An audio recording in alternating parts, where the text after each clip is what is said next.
4వ వచనం కాడి నుంచి చదువు. సారీ, 4వ వచనం కాడి నుండి అర్థం.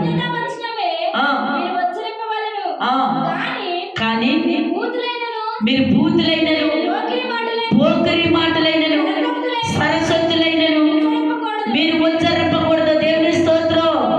హల్లెలూయా, హల్లెలూయా. అంటే జీవ గ్రంథంలో రాయబడిందా లేదా? బూతులు మాట్లాడతాం, సరస్వతులు, అనేకమైన పోకిరి మాటలు, సిల్లంగ మాటలు మాట్లాడి దేవుని ప్రేమని మనం తునీకరించుకుంటున్నాము. అదే ఏబు గారైతే యథార్థముతో బ్రతికడి, యథార్థంగా జీవించాడు, మరణముండల్ని లేవనెత్తాడు. దేవుని స్తోత్రం. హల్లెలూయా, హల్లెలూయా.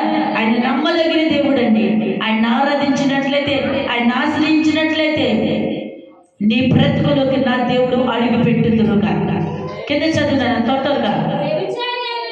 వ్యభిచారినైనను, అపరిత్తుడైనను,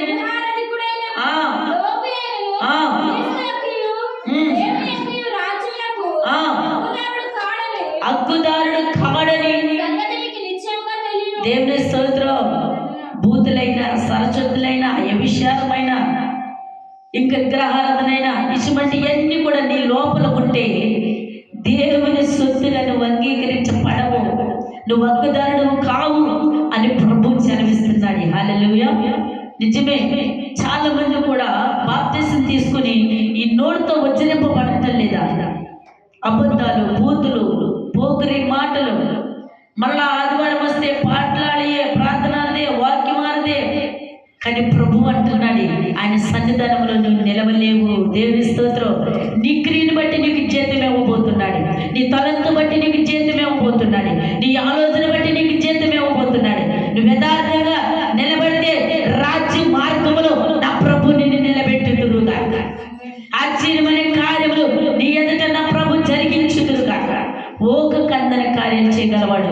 కింద చదువుతాను, త్వరగా చదువు. వ్యర్థమైన మాటల వలన, దయచేసి ఇది చూడండి అందరూ. వ్యర్థమైన మాటల వలన ఎవడు మిమ్మల్ని మోసపరచు నీడికి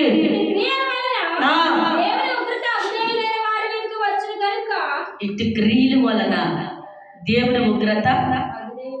అబ్బా, ఎంత గొప్ప మాట అండి. మనం అనుకుంటాము నేను ఎలా పడితే అలా మాట్లాడుతున్నా, తిడుతున్నా, కానీ దేవుడు నాతో మాట్లాడుతున్నాడు, నాతో ఉంటున్నాడు, నేను చేసే పనులు జరుగుతున్నాయి, నేను చేసే ప్రతిదీ కూడా జరుగుతుంది అనుకుంటున్నావేమో.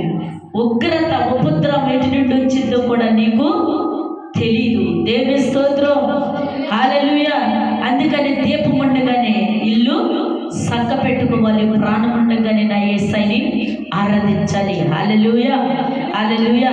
ఎప్పుడైతే నువ్వు దున్నబడే వారిగా ఉంటావో నీ యందు నా దేవుడు ఆనందించబడుదురుగాక. హృదయం అని దున్నబడాలి, హృదయాన్ని దున్నబడాలి. అప్పుడే దేవుని మహిమ కలుగునుగాక. హల్లెలూయా. ఎందుకంటే వాక్యము హృదయంలోనికి వెళ్ళాలి, వాక్యము దీపమని వెలిగించబడాలి. ఎప్పుడైతే వాక్యాన్ని నీ చెవుతో విని నీ హృదయములో చేర్చుకుంటామో నీ కుటుంబంలో ఆనందించగలుగునుగాక. అలాగే ఏబు గ్రంథం మరొకసారి మనం చదువుకున్నాము. 8వ వచనం కాడి నుంచి చదువుకుందాము. 9వ వచనం కాడి నుండి.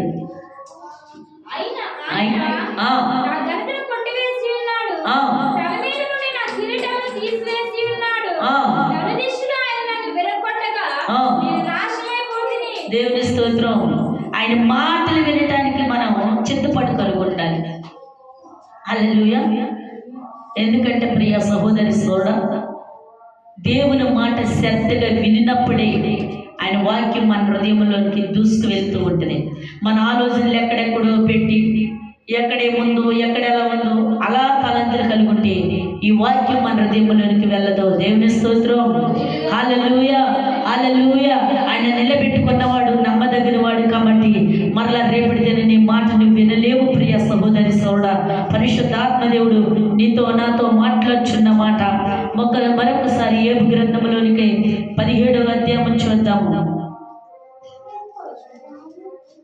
19, 17 నాన్న.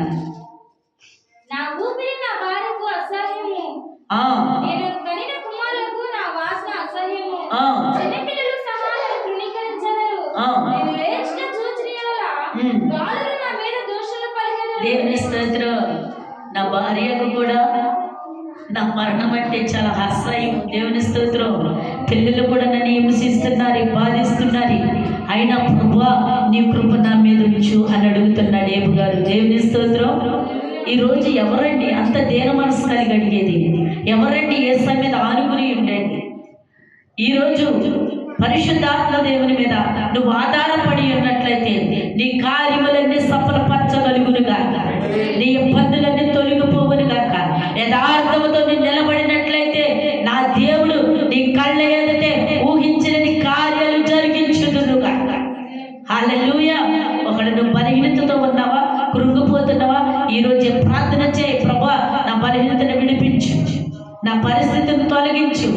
అలాంటి ప్రార్థన నువ్వు కలిగి ఉంటే నువ్వు వెళుతూనే గొప్ప కార్యాలు పొందుకొని వెళ్ళుదురుగాక, సమాధానము కలిగి వెళ్ళుదురుగాక. నీ బలహీనత ఈ సన్నిధానంలో విడుదల కలుగునుగాక. ఆశ్చర్యమైన కార్యములు నీ జీవితంలో జరగబడునుగాక. హల్లెలూయా. ఇంకో మాట కింద చదువు, త్వరగా ముగించేస్తాను. నా ప్రాణ స్నేహితులందరికీ చూడండి, ఏబు ఎంత చక్కగా కన్నీటితో దుఃఖంతో మాట మాట్లాడుతున్నాడా. నేను ప్రేమించేవారు నా మీద తిరుగుబడి ఉన్నారు.